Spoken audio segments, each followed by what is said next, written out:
Hey everybody. In our last videos, we used some basic JavaScript functions like forEach and map to render some data into the browser.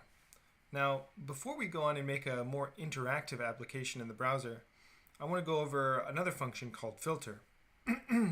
Filter is very similar to map, so let's take a look at map again. So map is a function that takes an array and a function as input, as arguments rather, and it returns a new array, which is the result of iterating over the items in the array, the input array, and passing each item, let's make a new item here, into the function provided in the arguments, and then pushing that new item onto our new array.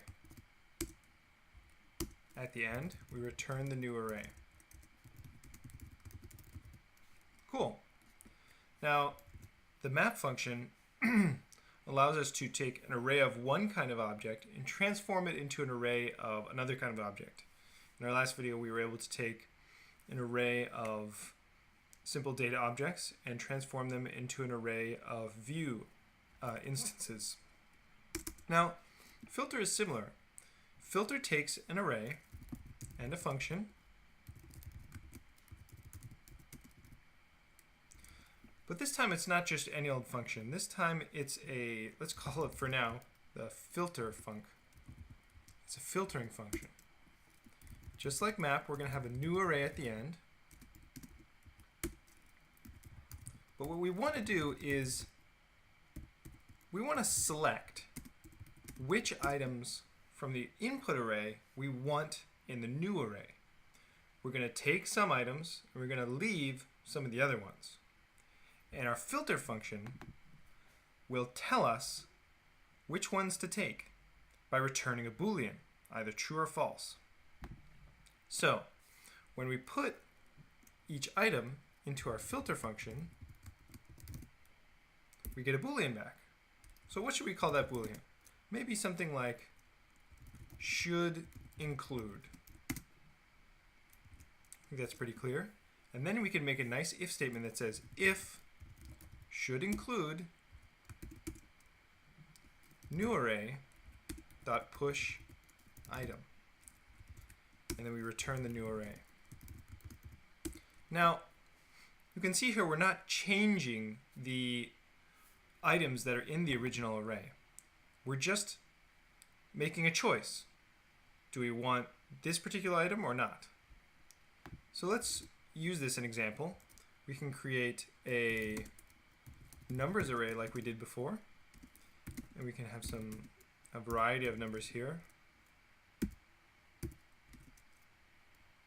and 7.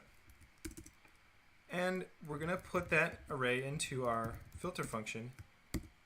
And now let's make our filter func. Now remember, our filter function, has to return a Boolean, and the input into the filter function is just an item from the array. So in this case, it's going to be a number. And let's return number is greater than 10. So what do you think the output from this filter invocation is going to be? We're going to iterate over the array, and for each number in the array, we're going to return true or false based on whether or not that number is greater than 10. So if it is greater than 10, we'll return true, which means that we will push it onto our new array. So we should get 23 and 10 back. Let's take a look.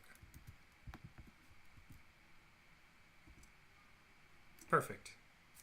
So this is our filter function, and we're going to use this in the next video to create a more interactive version of our previous demo app. I guess it's not really an app, but we're rendering some data into the browser, and we're going to do it interactively in the next video.